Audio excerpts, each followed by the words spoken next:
إن الحمد لله نحمده ونستعينه ونستغفره ونستهديه ونعوذ بالله من شرور أنفسنا وسيئات أعمالنا من يهده الله فهو المهتدي ومن يضلل فلن تجد له وليا مرشدا وأشهد أن لا إله إلا الله وحده لا شريك له أشهد أن سيدنا وحبيبنا وعظيمنا محمد بن عبد الله اللهم صل وسلم وبارك على محمد وعلى آل محمد كما صليت وسلمت وباركت على إبراهيم وعلى آل إبراهيم في العالمين إنك حميد مجيد رب اشرح لي صدري ويسر لي أمري واحلل عقدة من لساني يفقه قولي سبحانك لا علم لنا إلا ما علمتنا إنك أنت العليم الحكيم اللهم علمنا ما ينفعنا وانفعنا بما علمتنا وزدنا علما أيها الإخوة الكرام إن الله وملائكته يصلون على النبي يا أيها الذين آمنوا صلوا عليه وسلموا تسليما وخلق الإنسان ضعيفا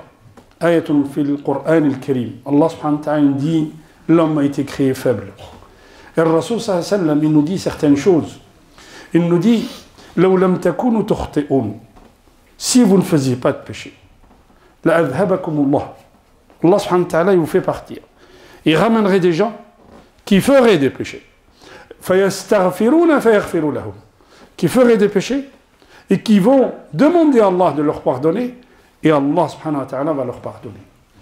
Un jour, Abu Huraira, il raconte dans un hadith, il dit, le prophète sallallahu alayhi wa sallam, dans une petite réunion, il dit, qui prend de moi quelques paroles?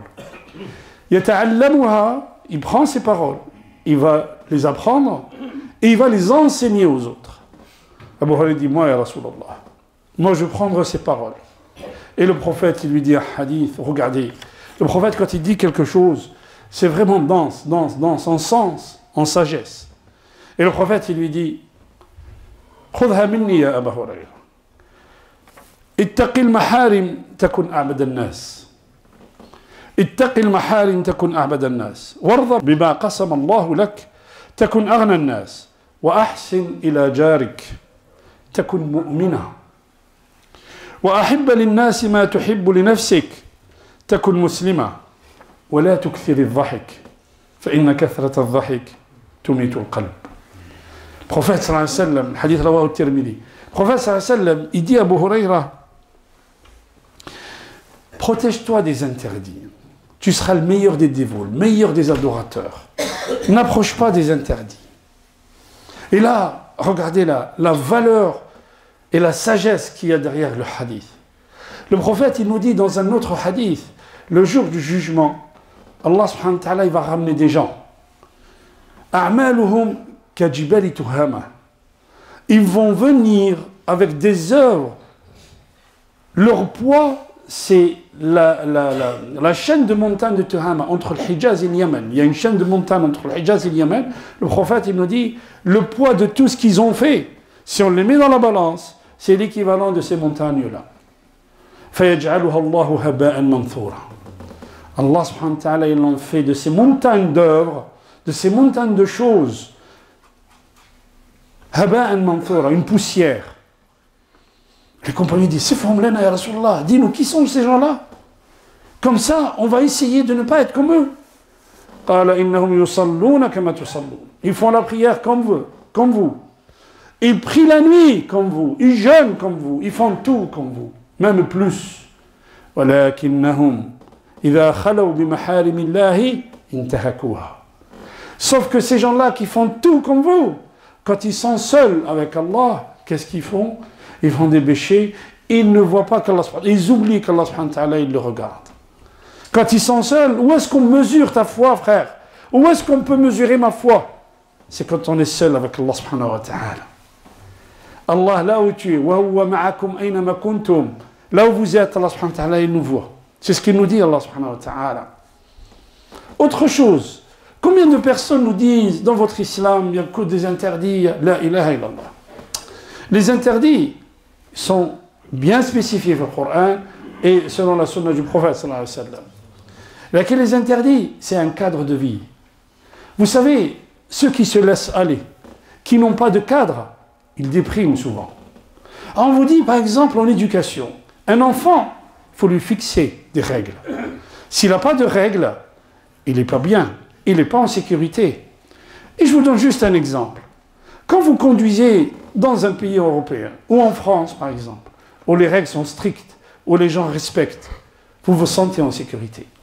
Quand vous allez dans nos pays d'origine, où les gens ne respectent pas le code de la route, où les règles ne sont pas strictes, vous ne vous sentez pas en sécurité. Ça veut dire quoi ça? Ça veut dire que les règles cadrent la liberté de chacun. Les règles sécurisent la société. Et pourquoi on se sent bien au fond de nous-mêmes? Wallahi, wallahi. إننا لفي سعادة كما قال الصحابة لو اطلع عليها الملوك لحاربونا عليها. Nous sommes dans un bonheur de ce lien avec Allah subhanahu wa ta'ala. Si les rois, ils savaient dans quel bonheur on est, ils nous feraient la guerre pour ça. Pourquoi? Parce qu'on connaît nos limites. Chacun de nous connaît les limites. Mais n'oubliez pas, le premier hadith que j'ai dit, en commençant cette khutbah, c'est que Allah subhanahu wa ta'ala, Allah il nous a créés faibles. Donc on peut faire des erreurs. Et chacun de nous fait des erreurs. Et des fautes même. Mais Allah subhanahu wa ta'ala nous dit, reste dans le cadre. Juste dans le cadre. Et puis sache, qui a Allah subhanahu wa ta'ala, yattali'u alayk. Reviens vers Allah subhanahu wa ta'ala. Autre chose, le hadith où le prophète il dit,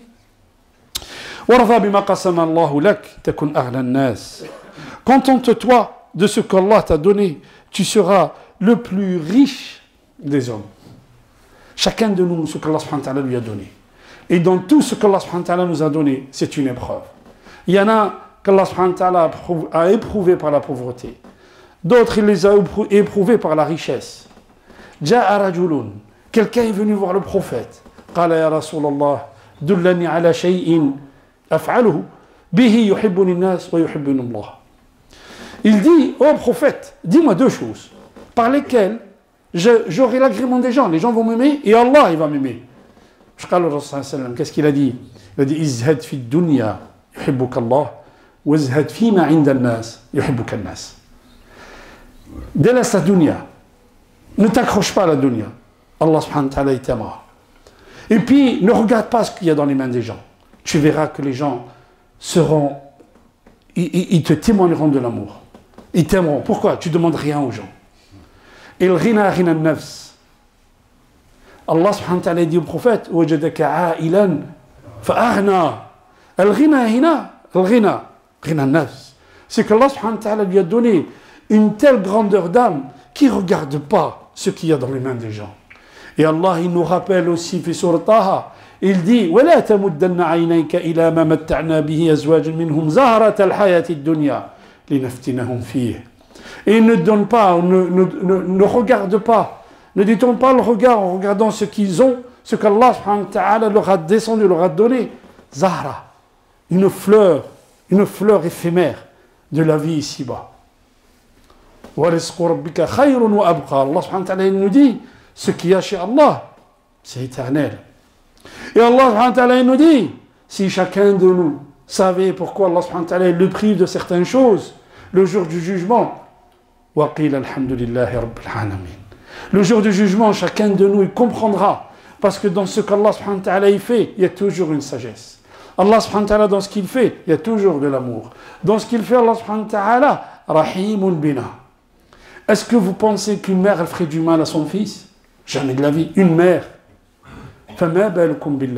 Un jour, le prophète sallallahu alayhi wa sallam, il voit, avec ses compagnons, il voit une femme qui est en train de cuisiner du pain.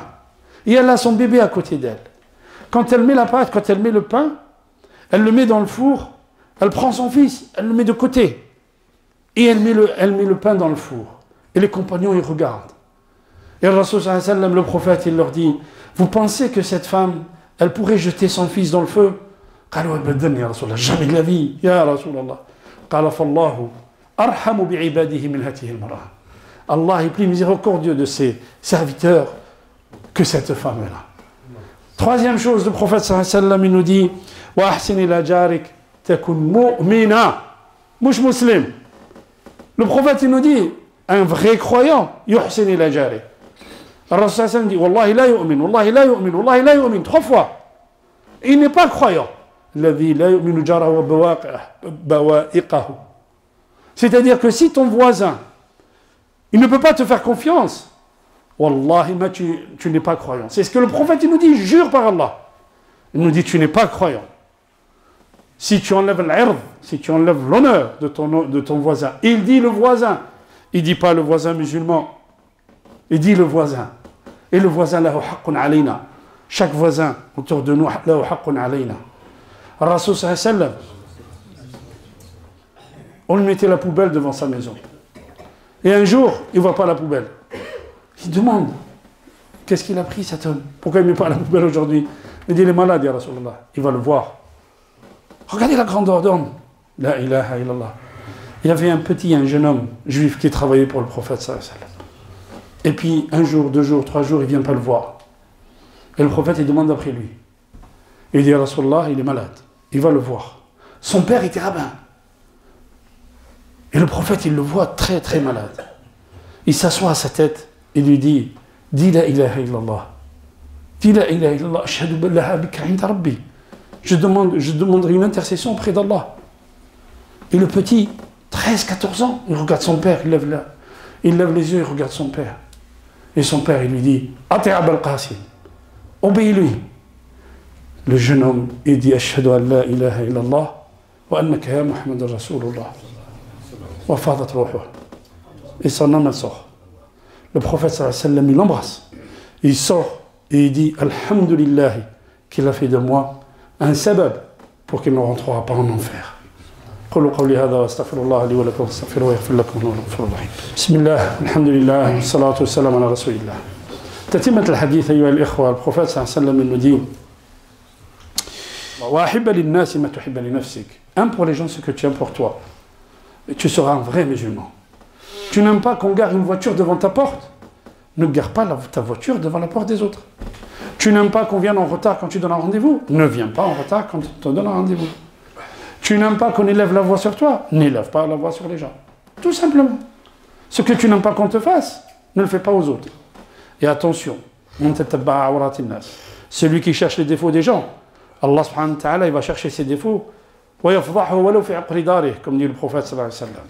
Si quelqu'un cherche les défauts des autres, Allah subhanahu wa ta'ala nous dit, il va chercher ses défauts, et il va le dévoiler, ne serait-ce que dans sa propre maison. Et la dernière, le prophète sallallahu alayhi wa sallam nous dit وَلَا تُكْثِرَ الضَّحِكَ فَإِنَّ كَثْرَةَ الضَّحِكِ تُمِيتُ الْقَلْبِ. Ne ris pas beaucoup. Ça veut dire quoi? Reste sérieux. Ça ne veut pas dire que tu ne peux pas t'amuser, loin de là. Mais reste sérieux. Nous avons une mission sur terre. Nous avons une vie après la mort. Reste sérieux. Kun jiddi. Qu'est-ce que j'ai fait dans cette vie? Est-ce que j'ai laissé une basma? Est-ce que j'ai laissé une empreinte? La ilaha illallah. Et justement, en parlant d'empreinte, ayyuha al-ikhwa, la semaine dernière et la semaine d'avant, il y a 2 personnes qui sont décédées que les gens connaissent. On en a parlé dans les réseaux sociaux, je viens d'en parler. Cheikh Bouhamza rahimahullah, un alim, ayyuha al-ikhwa. Vous ne pouvez pas imaginer la science qu'il avait. Astaghfirullah. La personne n'avait pas assez d'argent pour éditer ses livres. Est-ce que ça veut dire, Indallah, qui c'est qui est le meilleur? C'est lui ou celui qui dépense les milliards des musulmans pour ceux qui attaquent les musulmans? C'est qui, Inch'Allah? D'accord. Deuxième chose, il y a un frère, Rachid Haddash, que vous connaissez, rahmatullahi alayhi. Il est mort la semaine dernière. Et si vous voyez le janaza, sa janaza, la ilaha illallah. Les gens sont venus de partout pour faire le janaza sur lui. Et ça, c'est une reconnaissance d'Allah subhanahu wa ta'ala. On sait qu'il est mort, il était malade. Et on espère qu'Allah subhanahu wa ta'ala l'a nettoyé de ses erreurs, incha'Allah. وهو عند الله كريم ونسأل الله الرحمة به. Et là je vais vous raconter une histoire que nous a raconté un cheikh. Il dit un jour, subhanallah, le Rasul sallallahu alayhi wa sallam dit ما من مسلم, le Rasul sallallahu alayhi wa sallam dit ما من مسلم يموت ويقوم على جنازته 40 رجل 40 مسلم لا يشركون بالله شيئا. Chaque fois qu'il y a un musulman qui décède, et puis il y a une 40aine de personnes, de croyants, qui n'associent rien à Allah. Illa wa shafa'ahum Allahu fihi. Le jour du jugement, ils intercéderont pour lui. Ça veut dire quoi? Ça veut dire qu'on essaye d'amener la personne, quand on a un décès dans la famille, d'amener la personne là où il y a beaucoup de gens. Pourquoi? Parce que tu ne sais pas que dans ces gens-là, il y a quelqu'un qui a un cœur pur. Salih. Salih. C'est que ça veut dire salih? C'est pas un grand savant, non. C'est pas ça salih. Salih, celui qui a qui a un pacte avec Allah, qui a quelque chose qui fait, qui a une œuvre qui fait, et qu'Allah subhanahu wa ta'ala y voit, et en cachette. Et il dit, un jour, fil Badia, bon, je vais vous le dire, ça se passe au Maroc, fil Badia, dans la campagne. Il y a une janaza dans une petite mosquée. Et puis, on fait le janaza, on enterre la personne. Et le soir même, le fils du défunt, il fait un rêve, il voit son père. Il voit son père bien habillé, mais alors, nour ala wajhih, c'est-à-dire une lumière qui se dégage de son visage. Qu'est-ce qu'il a fait Allah subhanahu wa ta'ala de toi? Il lui dit, Qad ghafara Allahu li biduha'i fulan. Allah, il m'a pardonné par l'invocation d'un homme. Un homme qui n'était pas du village, qui était de passage, qui était loin, juste de passage. Quand l'enfant il se réveille, il va chercher cet homme. Il va jusqu'à son village pour le chercher. Et il le trouve. Il lui dit, je viens te voir parce que j'ai fait un rêve. Et hier, tu as fait le janaza avec nous. Et mon père, je l'ai vu en rêve et voilà ce qu'il m'a dit. Qu'est-ce que tu as dit dans ton dua? Vous voyez, la sincérité, c'est pas rajouter ça, une scène hadi, simple. Il dit dans son dua, il est rentré à la mosquée pour faire dohr. Il y avait une janaza, il a fait le janaza avec eux. Il dit, Ya Rab, cet homme, s'il était venu à moi et que je ne le connaissais pas, Gharib, je l'aurais honoré généreusement. Kayfa wa anta akramul akramin. Ya Rab, toi tu es le plus généreux des généreux. Allah subhanahu wa ta'ala ne laisse pas passer un dua comme ça. قال فغفر الله له. Allah subhanahu wa ta'ala lui a pardonné par cette parole.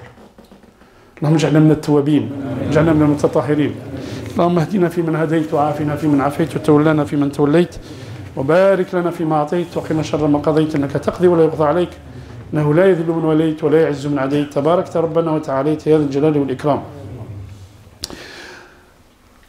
اللهم ارحم موتانا وموتى المسلمين اللهم ارحم موتانا وموتى المسلمين اللهم ارحم موتانا وموتى المسلمين. اللهم إنا نسألك التقى والعفاف والغنى. ربنا لا تزغ قلوبنا بعد إذ هديتنا وهب لنا من لدنك رحمة. اللهم اهدنا فيمن هديت وعافنا فيمن عافيت تولنا فيمن توليت وبارك لنا فيما أعطيت وقنا شر ما قضيت إنك تقضي ولا يقضى عليك إنه لا يذل من وليت ولا يعز من عديت تباركت ربنا وتعاليت يا ذا الجلال والإكرام. اللهم اقسم لنا من خشيتك ما تحول به بيننا وبين معصيتك ومن الطاعات ما تبلغنا به جنتك ومن اليقين ما تهون به علينا مصائب الدنيا ومتعنا اللهم بأسماعنا وأبصارنا وأبداننا أبدا ما أحييتنا واجعله الوارث منا واجعل ثأرنا على من ظلمنا وانصرنا على من عادانا ولا تجعل الدنيا أكبر همنا ولا مبلغ علمنا واجعل الحياة زيادة لنا في كل خير واجعل الموت راحة لنا من كل شر. اللهم انصر الإسلام والمسلمين في كل بقاع الأرض. اللهم ارفع قيمة المسلمين في هذه البلاد. اللهم وحد صفوفنا واجمع شملنا ووحد قلوبنا وطهر قلوبنا يا رب العالمين من الكفر والشقاق والنفاق يا رب العالمين. ربنا لا تزغ قلوبنا بعد إذ هديتنا وهب لنا من لدنك رحمة. عباد الله إن الله يأمر بالعدل والإحسان وإيتاء ذي القربى وينهى عن الفحشاء والمنكر والبغي يعظكم لعلكم تذكرون ولذكر الله أكبر والله يعلم ما تصنعون. قوموا إلى صلاتكم.